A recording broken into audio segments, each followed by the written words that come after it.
Sir কি হয়েছে?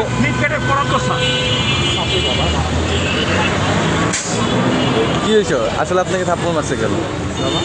মারছে কেন আপনাকে? না না ভাই, থাপ্পড় মারছে দেখছিলাম একটু আগে। আমি কি বলবো আপনাকে কেন মারছে? হ্যাঁ আপনি বলেন কেন মারছে? হচ্ছে হঠাৎ করে টান দিছে, যে ওনার উচিত হয়নি। জি, হঠাৎ করে ডান দিকে মোচড় দিছে, মানে মোচড় থেকে যাওয়ার টাইমে? উনি আসতেছে এখান থেকে আর উনি ঘুরাই দিছে হঠাৎ করে। ও, তো উনি রাগের বশত এই কাজটা করছে। ওনার গায়ে লাগছে বা ওনাকে কিছু করছে? এদিকে বন্ধ যেতে পারবেন না, আমি বলছি এদিকে যেতে পারবেন, এই যে যেতে পারবেন না।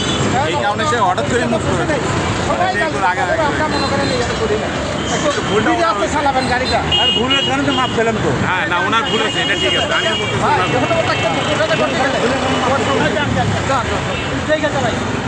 আপনি পুরো বয়স্ক মানুষ, উনি কিন্তু হার্ট ব্রেক করছে, এই ভদ্রলোক কিন্তু হার্ট ব্রেক করছে, তাহলে এরকম বাঁকা হয়ে গেছে।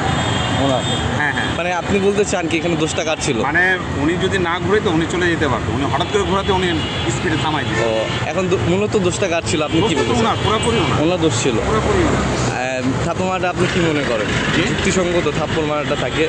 না, ওনাকে থাপ্পড় মারানো, ওনাকে ওয়ার্নিং দেওয়া দরকার ছিল। আর উনি যেহেতু এমন মুভমেন্টে কয়েকদিন আগে বলে অ্যাক্সিডেন্ট করছে, 15 দিন ছিল, তো ওনার শরীরে হাত তোলার ছিল না, ওনাকে দ্বারা বুঝা বলা দরকার ছিল আগে যে আপনি কাজটা কেন হয়েছে, কেন এটা জানা দরকার ছিল।